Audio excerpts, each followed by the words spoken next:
D'abord, il s'étonnait que le roman nous emprunte des tragédies puis convenues qu'elles ont été peu propres à les émouvoir sur le théâtre et qu'elles se donnaient en réalité dans le cirque.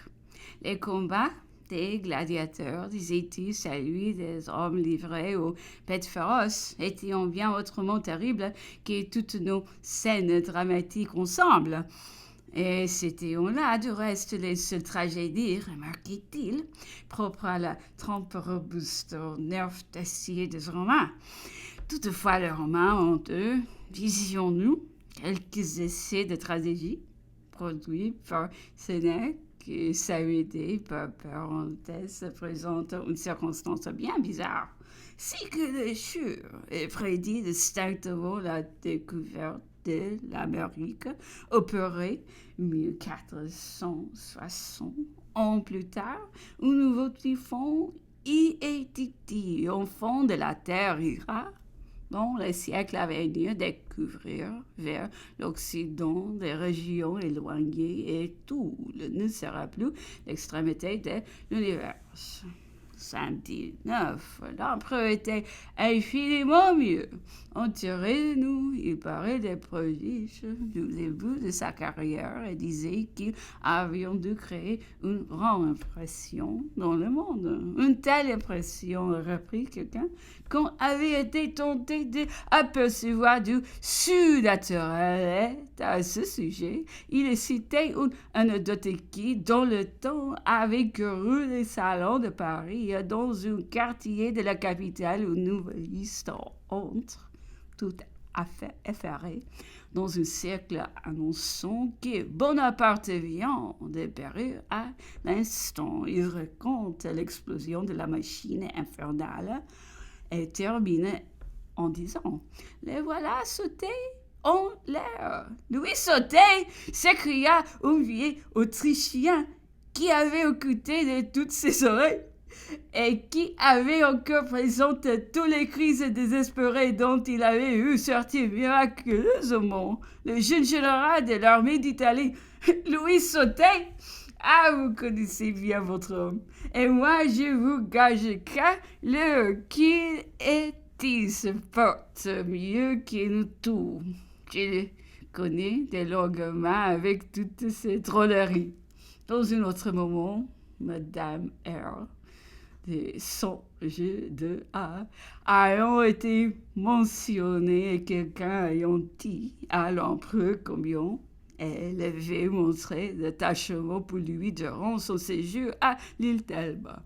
Qui elle s'est écrié l'empereur avec surprise et satisfaction. Oui, sire. Ah, pauvre femme, a-t-il ajouté avec le geste et l'accent du regret, et moi qui l'avais pourtant si maltraité. Eh bien, voilà qui paye. D'où moi peu les renégats que je vais t'en combler. Et après quelques secondes de silence, il a dit significativement. Il est bien sûr qu'ici-bas, on ne connaît véritablement les âmes et les sentiments qu'après des grandes épreuves. L'empereur d'idées était fort bien et très content, et même gai. Il se félicitait d'avoir passé sa dernière crise sans être soumis à la médecine, sans avoir payé tribut au docteur. Et c'est ce qui fâchait celui-ci, disions-nous. Il se serait content de si peu. Le plus léger acte suffit. Il ne demandait que les billets de confession du clergé, disait l'empereur tout en riant beaucoup de la chose, et ajoutant que par pure complaisance il avait été jusqu'à essayer un gargarisme qu'il avait trouvé d'une acidité violente et qui lui avait fait mal, faisant observer en cela qu'il ne lui fallait que des remèdes extrêmement doux. Tous les autres les crispant infailliblement au physique comme au moral, disait-il, il faut me prendre par la douceur, autrement je me cabre.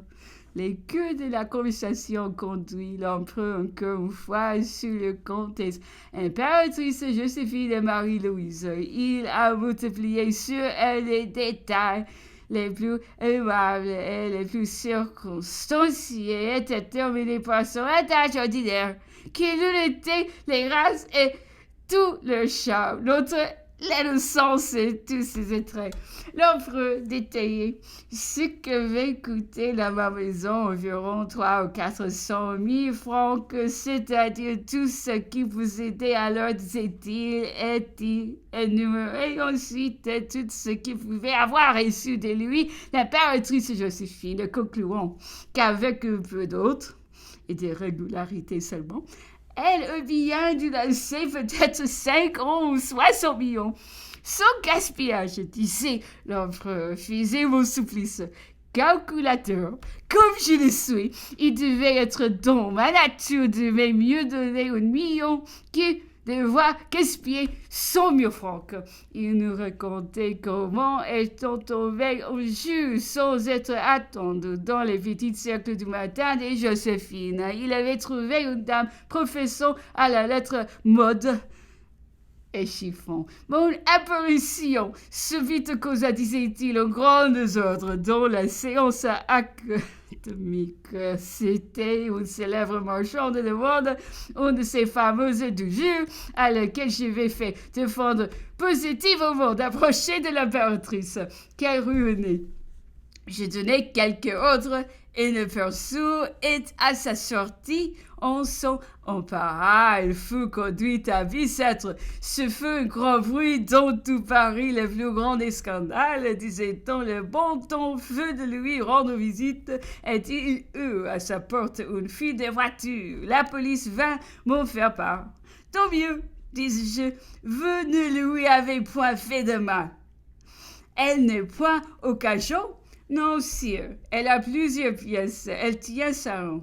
Eh bien, laissez crier, tant mieux si l'on prend de ceci pour un acte de tyrannie. Ce sera un coup de diapason peu grand nombre. Très peu le montrera que je pourrais faire beaucoup. Il nous citait aussi un autre célèbre modiste qui disait être le plus insolent personnage que je m'ai rencontré dans toute sa carrière.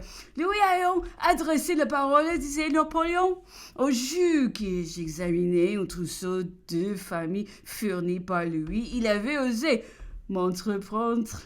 Moi, à qui certes on ne mangeait pas dans la main, il fit ce que personne en France nous étontait. Il se mit à me démontrer fort abondamment que je ne donnais pas assez à l'impératrice Joséphine, qu'il devenait impossible de l'habiller à ce prix. Je l'ai arrêté au milieu de son impertinente éloquence d'une seule regarde. Il en demeura comme terrassé.